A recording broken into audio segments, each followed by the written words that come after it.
Riley Patterson was saying yesterday that he had spent time with Joe and Jake in New England. Yeah.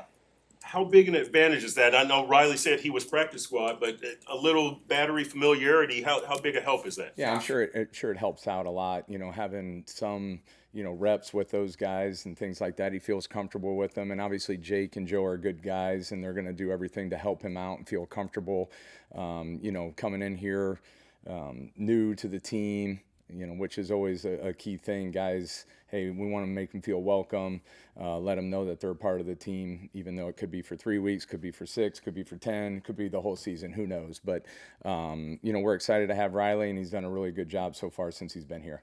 I don't want to let Perks run. You can go back after and go 7 straight after if you want. But I wanted to quickly follow up on that. How much of an advantage in the competition with the other 3 guys who had tryouts was the fact that Riley had worked with Jake Bailey in New England? Yeah, I don't think it was too big of a factor.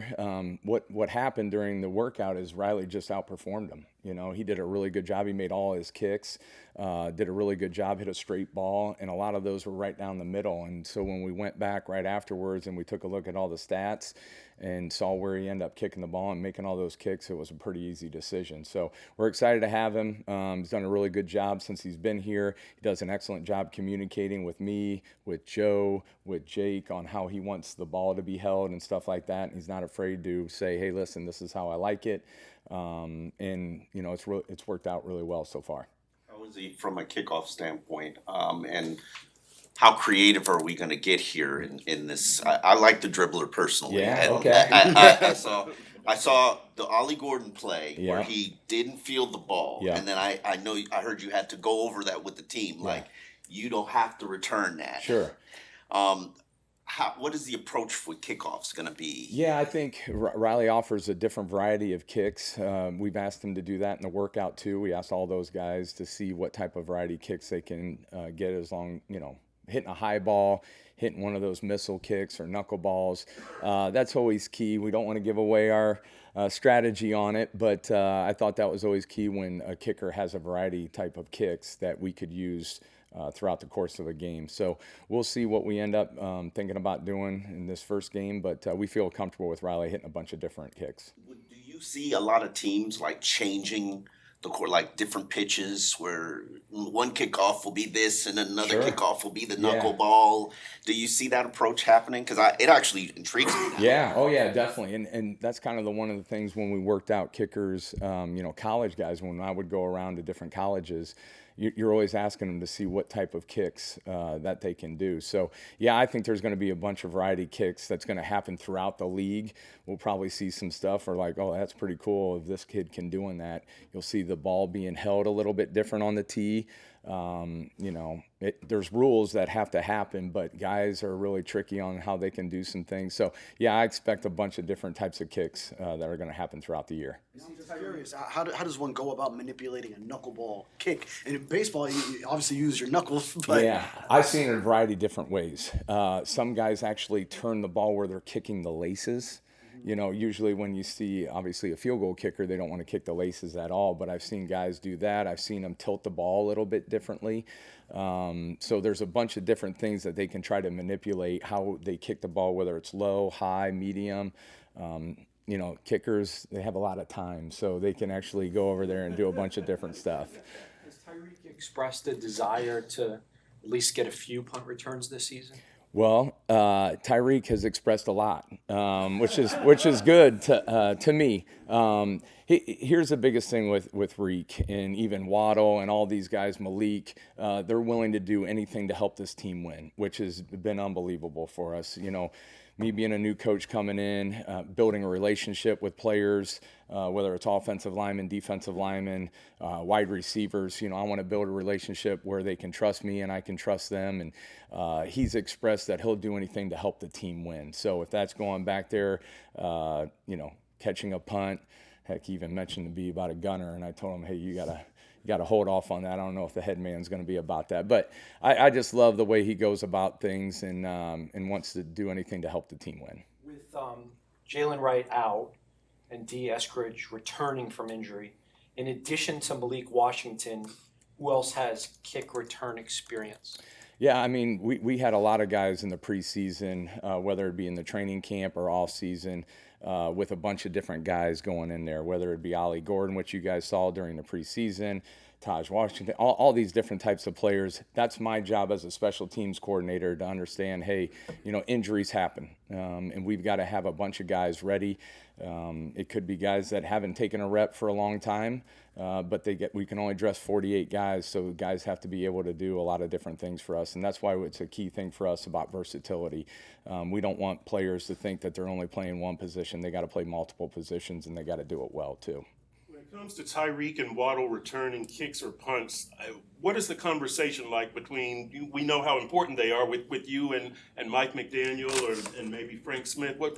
Tell me about that dynamic as much as you can. Yeah, I mean, we always want to have open dialogue with coaching staff, and that will always happen until game day.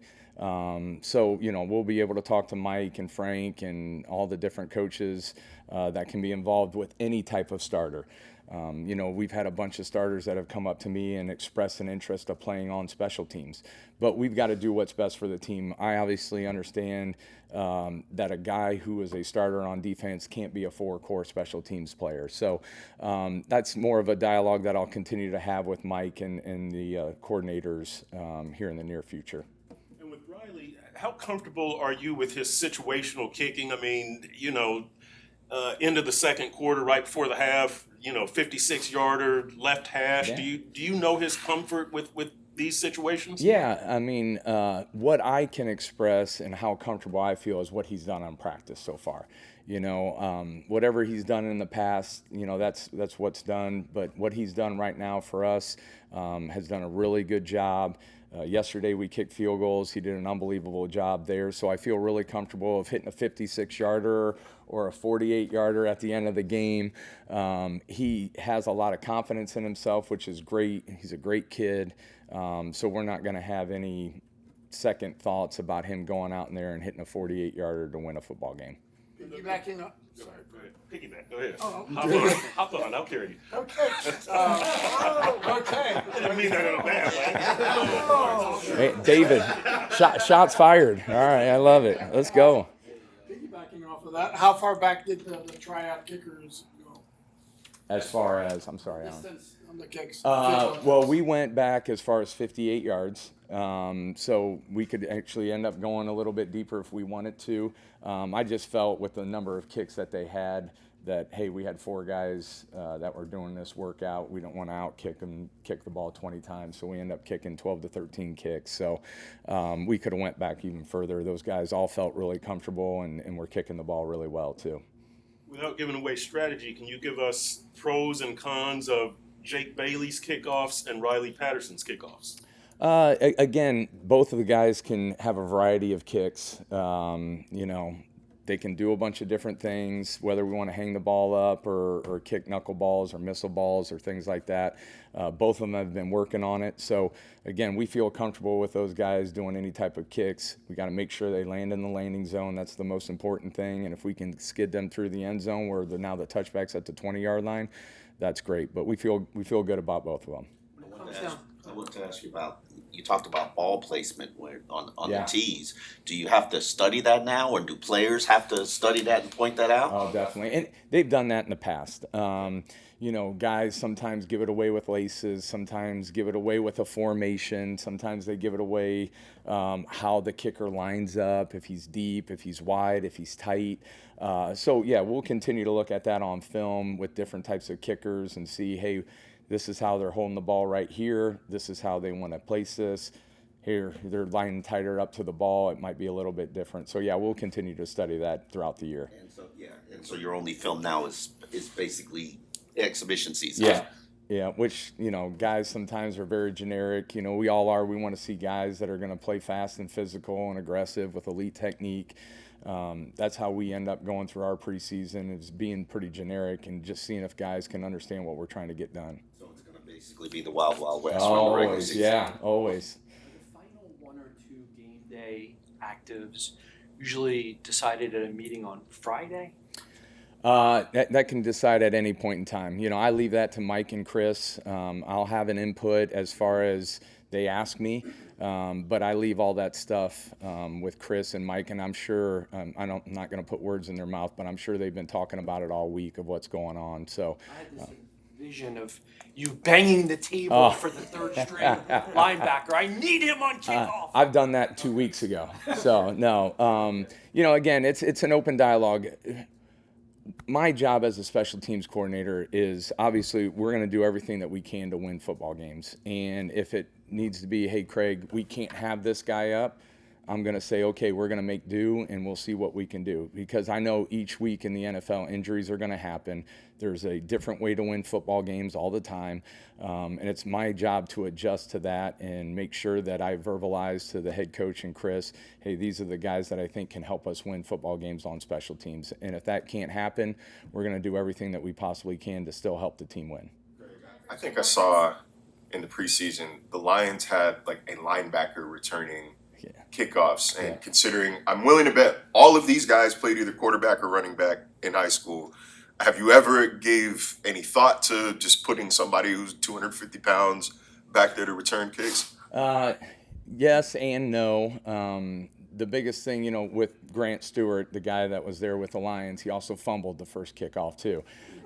So that's one of the things that you have to weigh, right? You got to weigh the good that you get a bigger guy who has some speed, might be able to break arm tackles, things like that, but might not have the ball security, which to me, when you look at a return unit, that's the most important thing is ball security. So, you're looking at a big running back or a big linebacker, sure, that could end up helping out, but the most important thing is to give the ball back to the offense. Willie Gay for now. Not as of right now, but you never know. I noticed during the special teams period, I noticed a lot of players wearing the pins for, I would imagine, a jersey representing an opponent scout team. It was a lot more than I guess I've been used to seeing. Is that just players you want to highlight, or are you always going to be very extensive? Like, all right, we are preparing for their whole unit. Yeah, I think number one, we're preparing for the whole unit. We've got to understand how guys play, whether they're a speed guy, whether a hat and hands guy, whether they do a really good job of playing off of one another. And there's always going to be highlighted guys that are going to be there, guys that stand out on the kickoff team or stand out on the punt return unit. So we'll make sure we do a heck of a job as far as practice and watching film to say, hey, these are some of the highlighted guys that go down there and make football plays for them. That number could vary. Could vary each week, obviously with a different opponent. When we play in Buffalo or we play, Jets, Patriots, guys can change. But we'll make sure we do a good job of highlighting those guys that we've got to stop.